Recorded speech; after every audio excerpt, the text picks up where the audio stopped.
Hello guys, welcome to our channel Boeing 737 at FAP Aviation.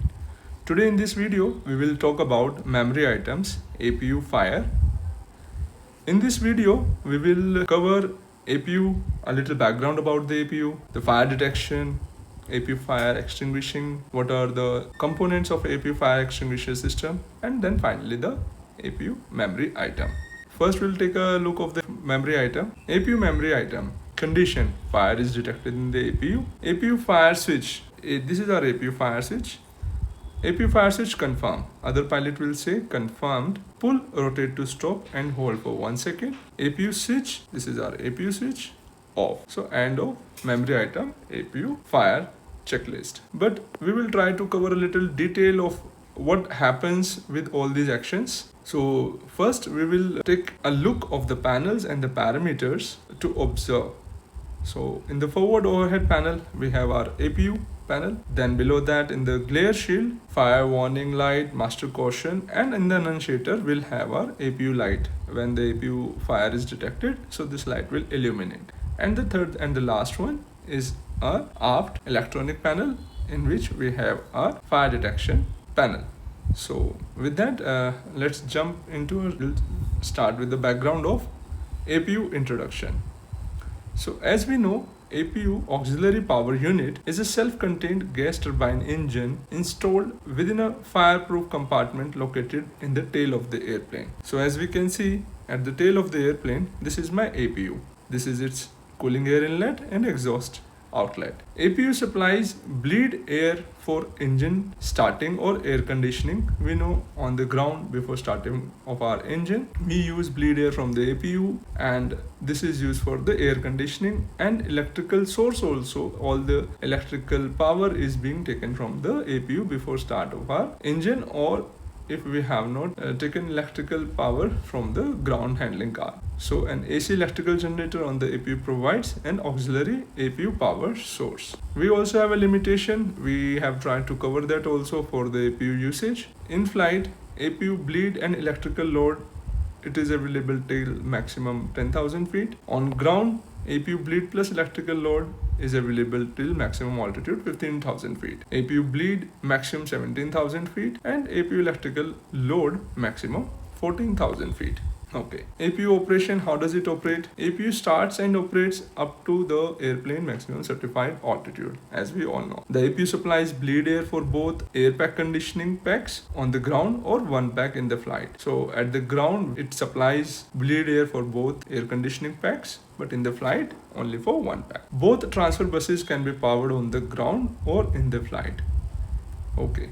So this was a little background of the APU. Now, when we have a fire, how do we get to know that? APU fire detection system. A single fire detection loop is installed on the APU. So it can be asked in the question in the exam. So there is only one detection loop installed in the APU. As the temperature of the detector increases to a predetermined limit, the detector senses a fire condition. The APU fire switch remains illuminated. So this APU fire switch in the fire stand, it remains illuminated until the temperature of the detector has decreased below the onset temperature. So what all the indications we get in case of APU fire? Fire warning bell sounds. So warning bell will sound. Both master fire warning lights illuminate. So on our glare shield on the both side, captain and the first officer side, fire warning light will illuminate. APU fire switch will illuminate, as we have discussed. APU switch will illuminate. APU automatically shut down. The APU fire warning horn sounds and APU fire warning light flashes in the main wheel well on the ground only. So in the aircraft belly, we have another indications for APU fire when we are on ground and there is a APU fire. So we get to know, the ground personnel will get to know about this also. So we have APU fire horn sounds is there, so which can be cut out with this cutout switch, and we have APU fire warning light. So this is the light, and in the belly we also have a discharge switch. With the help of that, fire will extinguish, and this is a fire handle. With that also we can control the fire of the APU on the ground. Next, APU fire extinguishing. So APU fire extinguisher system consists of one APU fire extinguisher bottle. So in the engine fire extinguisher we have two bottles, but in the APU we have one fire extinguisher bottle.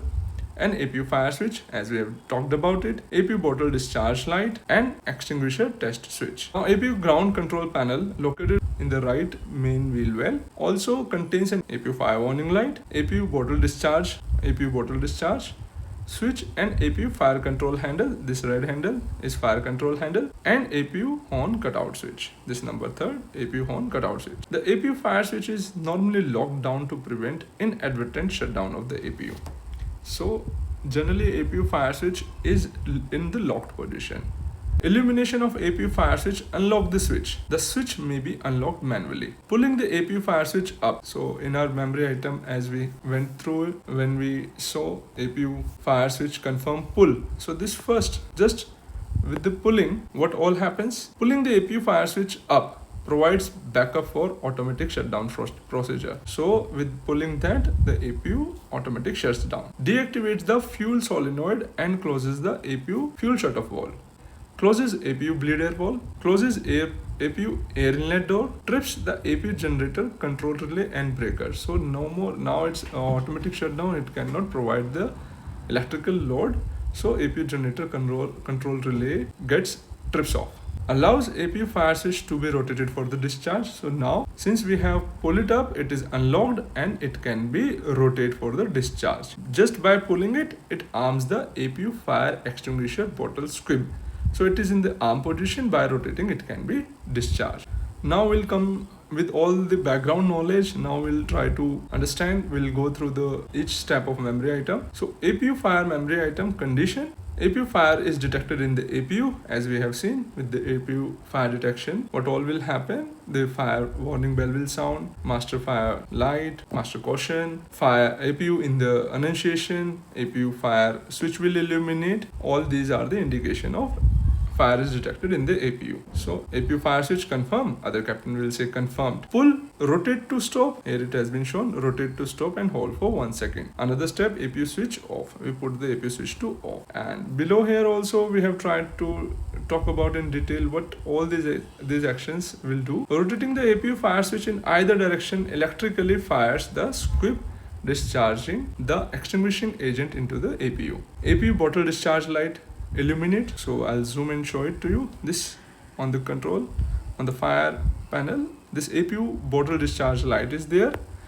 It gets illuminated after a few seconds and it indicates the bottle has discharged or the pressure is low. Number 2 step, APU switch off. When we put the APU switch to off, what happens? Moving the APU switch to off trips the APU generator, closes the APU bleed air valve, and extinguishes the APU gen off bus light. So this is how we do it manually. When we manually shut down the APU, putting the switch to off, all these actions occur, and when we pull the APU fire switch, as we have seen, provides backup for automatic shutdown, and here also it closes the APU bleed air and trips the APU generator, control relay and breaker. So same we are doing it now manually. When the APU speed decreases sufficiently during shutdown, the fuel valve and inlet door close.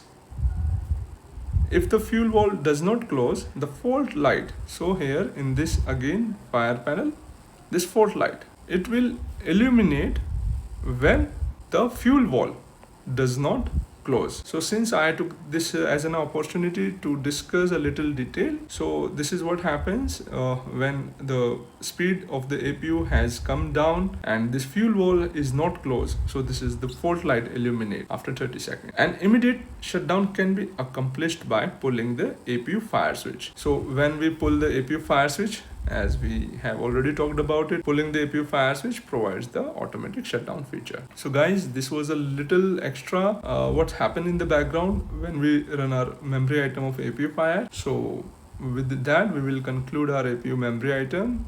Condition has been discussed, how we detect the fire in the APU and what all are the actions. So with that, I shall say the goodbye and I'll see you guys in the next video.